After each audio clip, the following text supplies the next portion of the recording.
Assalamu alaikum class. I'm your sir Muhammad Kashif from Huff School System DHA campus, and today we are going to start our online lecture number 8, and today we are starting our new chapter number 3, periodic table and periodicity of properties. इस chapter में बेटा हम ये discuss करेंगे कि periodic table क्या होता है और पीरियोडिक टेबल में किन चीज़ों को अरेंज किया गया और कैसे किया गया, और फिर जो अरेंज की गई जो एलिमेंट्स थे उनकी आपस में प्रॉपर्टीज क्या थी। सबसे पहले पीरियोडिक टेबल क्या होता है बेटा, पहला क्वेश्चन आपके माइंड में आ जाता है, the arrangement of element in the form of table, यानी कि एलिमेंट्स को टेबल की फॉर्म में अरेंज कर देना, तरतीब दे देना, इस चीज को हम पीरियोडिक टेबल कहते हैं। बेटा सपोज किया कि आप ये एक टेबल बनाते हैं, तो टेबल कैसे बनाते हैं कि जिसमें कुछ ऐसे रोज होती हैं और कॉलम्स होते हैं बेटा, जो ऊपर से नीचे वर्टिकल लाइंस होती हैं उनको कॉलम कहते हैं, और फिर इस तरह बेटा आप रोज बनाते हैं, तो ये आपका क्या बन जाता है, टेबल बन जाता है। तो आप इन टेबल के अंदर एलिमेंट को अरेंज करते हैं, जिस तरह हाइड्रोजन एलिमेंट हो गया, इस तरह नेक्स्ट बाकी जो एलिमेंट है वो अरेंज करते हैं।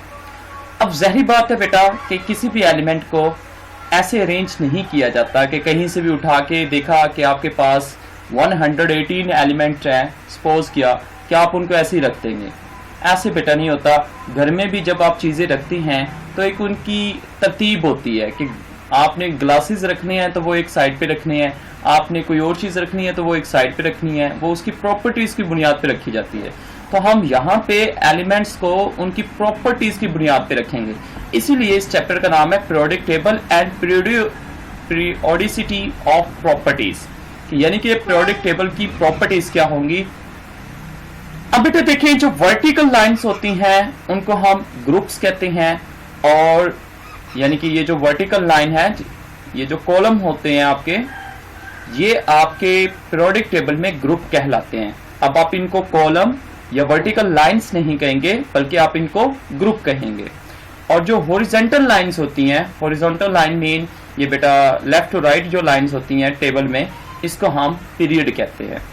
ओके, तो बेटा हमने सीखा कि जो भी आपका पीरियोडिक टेबल बनता है उसमें बेटा आपके ग्रुप्स होते हैं। ग्रुप्स मीन बेटा जो आपकी कॉलम यानी कि ऊपर से नीचे जो लाइंस होती हैं उनको हम ग्रुप्स कहते हैं, और जो लेफ्ट टू राइट यानी कि हॉरिजॉन्टल जो लाइंस होती हैं उनको हम पीरियड कहते हैं। अब बेटा देखिए, सबसे पहले जो पीरियोडिक टेबल आया उसका नाम था डुब्राइनर्स ट्राइएड्स। ये एक जर्मन साइंटिस्ट थे जिनका नाम डुब्राइनर था। उन्होंने एक टेबल अरेंज किया। बेटा याद रहे कि उस वक्त 118 एलिमेंट डिस्कवर नहीं हुए थे। ये बहुत स्टार्टिंग की बात है कि जब तकरीबन ऑल अबाउट आपके पास उस वक्त 50 एलिमेंट्स होंगे जो डिस्कवर हो चुके होंगे, लेकिन आज की हम बात करें तो आज तो बेटा 118 एलिमेंट दरियाफ्त हो चुके हैं, डिस्कवर हो चुके हैं। ये तब की बात की जा रही है जब वेरी स्टार्टिंग ऑफ केमिस्ट्री, जब स्टार्टिंग में पीरियोडिक टेबल बनाए गए थे। तो बेटा उस वक्त डुब्राइनर ने क्या काम किया, इसने एलिमेंट को एक ऐसे रिलेशन के तौर पर अरेंज किया जिसमें क्या होगा कि सेंट्रल जो एटम होगा उसका जो एटॉमिक मास होगा वो बाकी आसपास यानी कि लेफ्ट जो राइट एलिमेंट उसके होंगे उनके एवरेज मास के अकॉर्डिंग होगा। बेटा सपोज किया कि यहाँ पे मैं बता देता हूँ इसको एक एग्जांपल में कि हमारे पास 3 एलिमेंट है, कैल्शियम है, स्ट्रोनियम है और ब्रिलियम है। अब देखें इन तीनों के सेंटर में कौन सा एलिमेंट है, स्ट्रोनियम है। अब बेटे इस स्ट्रोनियम का जो एटॉमिक मास है वो इन कैल्शियम और बेरियम के एटॉमिक मासेस के एवरेज के बराबर है। अब देखिए कैसे एवरेज निकालते हैं कि आप जो कैल्शियम है, ये सपोज किया कैल्शियम का था हमारे पास 40, आप इसकी एवरेज लें 40। एवरेज कैसे लेते हैं बेटा कि दोनों को ऐड करें और नंबर ऑफ एलिमेंट पे डिवाइड कर दें, तो इसका एटॉमिक मास कितना है 40 कैल्शियम का, प्लस दूसरे का बेटा कितना है, बेरियम का कितना है 137। 137 आप ऐड करें और इन दोनों की एवरेज कैसे निकलेगी कि ये कितने 2 एलिमेंट है, तो लिहाजा आप 2 पे डिवाइड कर दें। बेटा जैसे 2 पे डिवाइड करेंगे जो आंसर आएगा वो 88 आ जाएगा। समझ आ रही है बेटा? तो 88 हमें क्या बता रहा है कि ये 88 किसका मैस होगा, स्ट्रोनियम का होगा। तो स्ट्रोनियम का मैस कैसे निकाला हमने कि जो उसके आसपास जो एलिमेंट थे, एक लेफ्ट साइड पे था और एक राइट साइड पे था, उन दोनों की एवरेज मैस लिया तो उन दोनों का एवरेज मैस जो था वो स्ट्रोनियम के मैस के बराबर आया। तो उसने ये कह दिया डोब्राइनर ने कि उसने एलिमेंट ऐसे अरेंज किए हैं कि हर जो सेंट्रल एटम होगा उसका एटॉमिक मैस जो होगा वो उसके साइड वाले एलिमेंट के एवरेज मैस के इक्वल होगा। आगे बेटा देखें, डोब्राइनर जो था वो ये जो यानी कि उसका ये जो एक आइडिया था वो बहुत कुछ एलिमेंट्स के ऊपर काम किया, वो ज्यादा एलिमेंट्स के ऊपर काम नहीं कर सका। दैट इज वाई हमें जो एक और न्यू साइंटिस्ट थे उन्होंने एक अपना नया प्रोडक्ट टेबल पेश किया उस वक्त बेटा। इनका नाम न्यूलैंड्स था। न्यूलैंड ने लॉ ऑफ ऑक्टावस पेश किया, यानी कि कोई भी जो प्रोडक्ट टेबल बनाया जाता है वो किसी लॉ की बुनियाद पे बनाया जाता है। जिस तरह डोब्राइनर का लॉ क्या था कि जो सेंट्रल एटम का मैस होगा वो 2 एवरेज एटम के मैस के इक्वल होगा, यानी कि अगर आप 2 साइड वाले एटम का मैसेज की एवरेज लेते हैं तो वही सेंट्रल एटम का मैस निकलता है। अब डोब्राइनर का ये नजरिया था। उसके बाद न्यूलैंड ने अपना जो प्रोडक्ट टेबल बनाया उसका ये लॉ था, लॉ ऑफ ऑक्टावस। बेटा यहां पे जो लफ्ज ऑक्टावस है इसका मतलब होता है 8। ऑक्टावस मीन 8। उसने ये नोट किया कि जो किसी भी एलिमेंट की जो प्रॉपर्टीज होती है, केमिकल प्रॉपर्टीज होती हैं, वो हर 8 एलिमेंट के बाद क्या हो जाएंगी, रिपीट हो जाएंगी। इसका बेटा ये मतलब है कि जो फर्स्ट एलिमेंट होता है, जो पहला एलिमेंट होता है, उसकी जो केमिकल प्रॉपर्टीज होंगी और जो इधर 8 एलिमेंट होगा, इन दोनों एलिमेंट की केमिकल प्रॉपर्टीज क्या हो जाएंगी, सेम हो जाएंगी। इसका मतलब कि हर एलिमेंट की 8 एलिमेंट के बाद प्रॉपर्टीज क्या हो जाती है, आपस में सेम हो जाती है। लेकिन इसका एक ड्रॉबैक था। उसने ड्रॉबैक क्या था उसका कि no space for left undiscover element. इसने उस वक्त जितने 50 एलिमेंट डिस्कवर हो चुके थे उनको तो ऐसे अरेंज कर दिया, लेकिन क्योंकि केमिस्ट्री के इल्म में इजाफा हुआ, न्यू एलिमेंट्स डिस्कवर किए गए, तो इसने उनके लिए स्पेस नहीं छोड़ी। इस वजह से हमें इस प्रोडक्ट टेबल की बजाय हमें एक न्यू प्रोडक्ट टेबल बनाना पड़ा, क्योंकि हम न्यू एलिमेंट को कहां पे अरेंज करेंगे, इस वजह से। तो उस वक्त एक साइंटिस्ट थे जिनका नाम था मेंडलीफ। उस वक्त उन्होंने एक न्यू प्रोडक्ट टेबल बनाया, और जब उन्होंने प्रोडक्ट टेबल बनाया तो उस वक्त 63 एलिमेंट डिस्कवर हो चुके थे। और इन्होंने अपना एटॉमिक जो प्रोडक्ट टेबल था वो कैसे बनाया, according to increasing atomic mass. यानी कि अगर हाइड्रोजन का मास नंबर 1 है तो इसके बाद वो एलिमेंट आएगा जिसका मास नंबर 2 है, उसके बाद वो आ जाएगा जिसका मास नंबर 3 है, उसके बाद वो आ जाएगा जिसका मास नंबर 4 है। तो इस तरह इसने इंक्रीजिंग ऑर्डर के तौर पर, यानी कि मास नंबर के इंक्रीजिंग ऑर्डर के तौर पर इसने अपना प्रोडक्ट टेबल बनाया। यानी कि इसका जो लॉ था प्रोडक्ट टेबल बनाने में वो था increasing order of atomic masses. Okay बेटा, तो so element with similar properties were in the same vertical, यानी कि एक हॉरिजॉन्टल में तो आपको पता चल गया कि हॉरिजॉन्टल में एलिमेंट ऐसे तरतीब दिए गए कि उनका एटॉमिक नंबर बढ़ने के लिहाज से, यानी कि पहले 1 वाला, फिर 2 वाला, फिर 3 वाला, फिर 4 एटॉमिक मास वाला, अप टू 4। लेकिन जब ये वर्टिकल में आएंगे तो वर्टिकल में इन सब की प्रॉपर्टीज क्या होंगी, मिलती जुलती होंगी, सेम होंगी। तो ये इसका प्रोडक्ट टेबल था बेटा। लेकिन आपको पता है कि यहाँ पे जो प्रॉपर्टीज थी वो क्या थी, एटॉमिक मास के लिहाज से थी, कि उनके एटॉमिक मासेस के बढ़ने के लिहाज से उनको तरतीब दिया गया था। अब इसकी भी ड्रॉबैक है। इसकी ड्रॉबैक ये है कि उस वक्त बेटा आइसोटॉप्स के बारे में कोई एक्सप्लेनेशन दुनिया में आइडियाज नहीं थे तो लिहाजा इसने आइसोटॉप का कोई आइडिया भी उस वक्त नहीं, इसके माइंड में भी नहीं आया, और ना ही इसने कोई ऐसी स्पेस छोड़ी जहां पे आइसोटॉप्स को अरेंज किया जा सके। समझ आ रही है? तो ये इसका ड्रॉबैक था। तो ही failure to explain the position of isotopes, कि ये आइसोटॉप्स की पोजीशन को यानी कि पीरियोडिक टेबल में तरतीब देने में फेल हो चुका था। इस वजह से हमें एक न्यू पीरियोडिक टेबल बनाना पड़ा, और वो साइंटिस्ट, अब जो न्यू पीरियोडिक टेबल बनाया वो किसने बनाया बेटा? मोज़ले ने बनाया।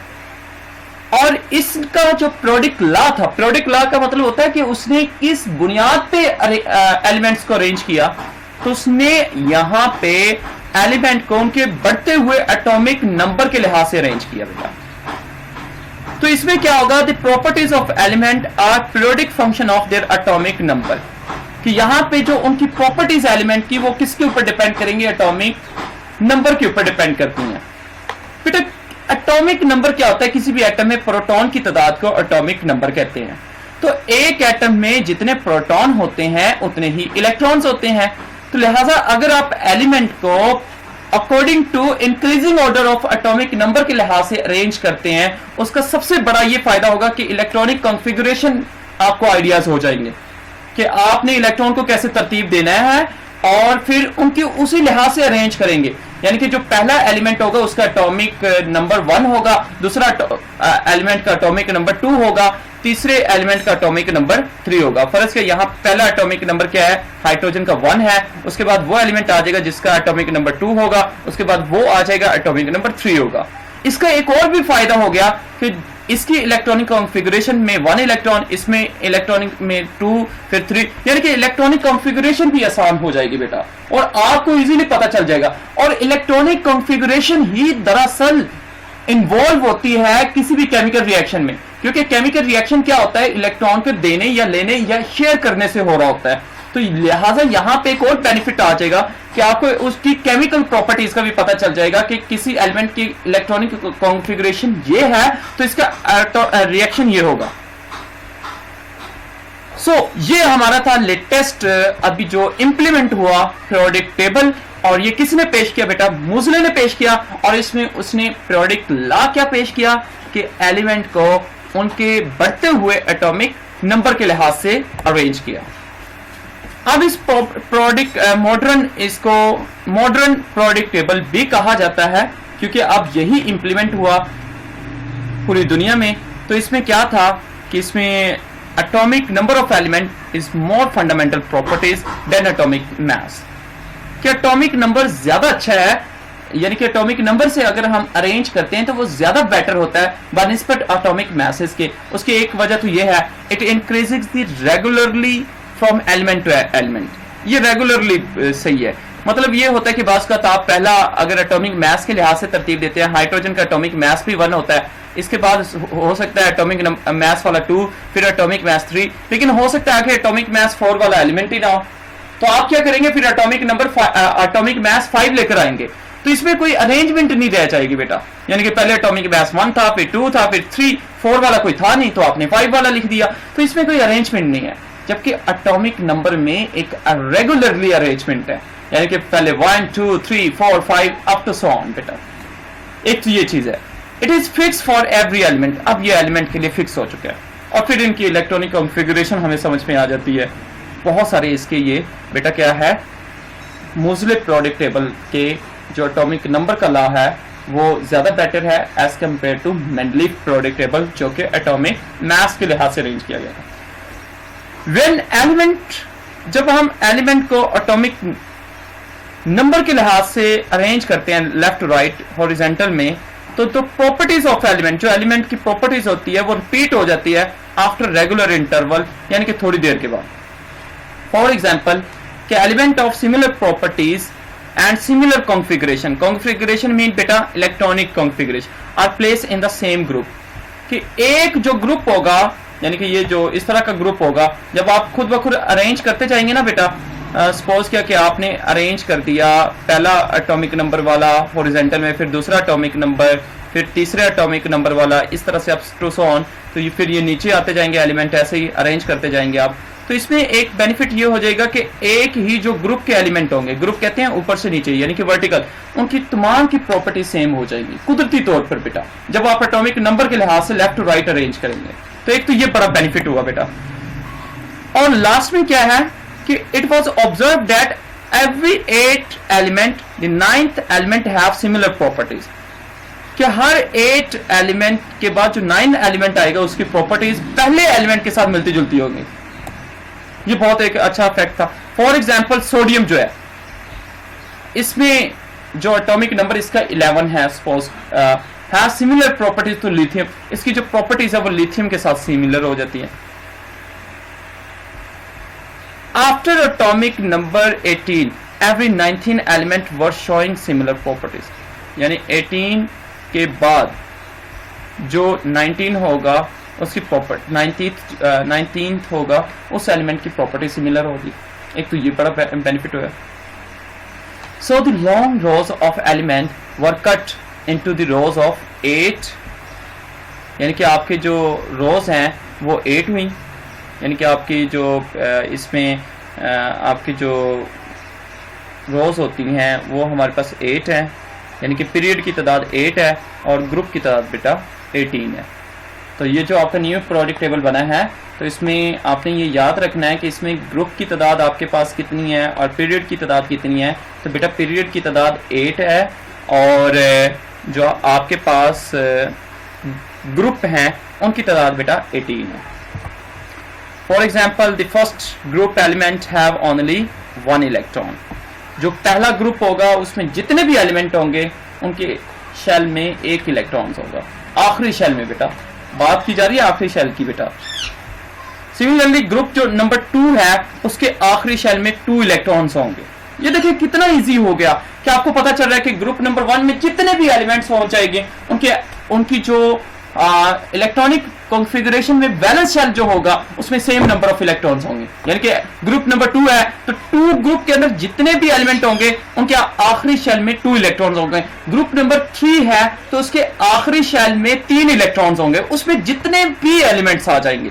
ये सबसे बेटा एक यानी कि एडवांटेज पॉइंट था। It is reason due to which element group have similar chemical properties. अगर उनका बैलेंस शेल में नंबर ऑफ इलेक्ट्रॉन सेम है तो बेटा केमिकल रिएक्शन किसके ऊपर डिपेंड करता है? बैलेंस शेल के ऊपर डिपेंड करता है, क्योंकि आखिरी शेल से या तो इलेक्ट्रॉन दिए जाते हैं, लिए जाते हैं या शेयर किए जाते हैं। तो लिहाजा अगर हर ग्रुप में बैलेंस शेल के इलेक्ट्रॉन सेम हो जाएंगे तो लिहाजा उनकी केमिकल प्रॉपर्टीज भी एलिमेंट की क्या हो जाएगी?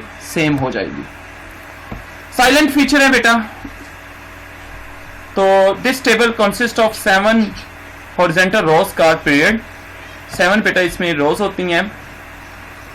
First period consist of only 2 element. पहले पीरियड में 2 होते हैं, सेकंड पीरियड में 8 होते हैं, फोर्थ और फिफ्थ पीरियड में 18 होते हैं और बेटा 6 पीरियड में 32 होते हैं और 7 पीरियड में 23 होते हैं। बेटा सॉरी एक बात याद रखिएगा कि ये जो प्रोडक्ट टेबल है इसमें 7 आपके पीरियड होते हैं बेटा, 7 पीरियड होते हैं। सॉरी आपको पहले मैंने 8 कहा होगा, 7 इसमें पीरियड होते हैं और आपने हर पीरियड में इलेक्ट्रॉन आपने नंबर ऑफ एलिमेंट की तादाद याद रखना होगी। फर्स्ट पीरियड में लेफ्ट टू राइट को कहते हैं पीरियड बेटा। फर्स्ट पीरियड में 2 एलिमेंट्स होंगे, सेकंड और थर्ड में बेटा 8 एलिमेंट्स होंगे, फोर्थ और फिफ्थ में बेटा 18 हो जाएंगे और फिर बेटा 6 में 32 और 7 में बेटा 23 हो जाएंगे। Element of a periodic show different properties. कि एलिमेंट ऑफ पीरियोडिक शो उसकी प्रॉपर्टी डिफरेंट होगी। There are 18 vertical column, 18 vertical column होंगे बेटा, यानी कि 18 आपके पास ग्रुप्स होंगे बेटा। ये याद रखिएगा 7 पीरियड है, 18 बेटा आपके पास क्या है? ग्रुप्स हैं। दीज द एलिमेंट बेटा ग्रुप में पता है पीरियड में उनकी प्रॉपर्टीज डिफरेंट होती है, लेकिन अगर हम बात करते हैं ग्रुप की तो अभी मैंने बताया कि उनके वैलेंस शेल में नंबर ऑफ इलेक्ट्रॉन सेम होते हैं, तो लिहाजा जो ग्रुप में एलिमेंट होते हैं उनकी केमिकल प्रॉपर्टीज क्या होती है? सेम होती हैं। Element are classified into 4 blocks. हर एलिमेंट के इस टेबल में 4 ब्लॉक बना दिए गए और वो depending upon the type of sub shell which gets the last electron. और ये 4 जो ब्लॉक बनाए गए वो डिपेंड किसके ऊपर बेटा करते हैं? सब शेल के ऊपर। सब शेल आपको मैं पढ़ा चुका हूँ, SPDF इनके नाम होते हैं। ओके बेटा, यहाँ पे ये लेक्चर एंड होता है। कोई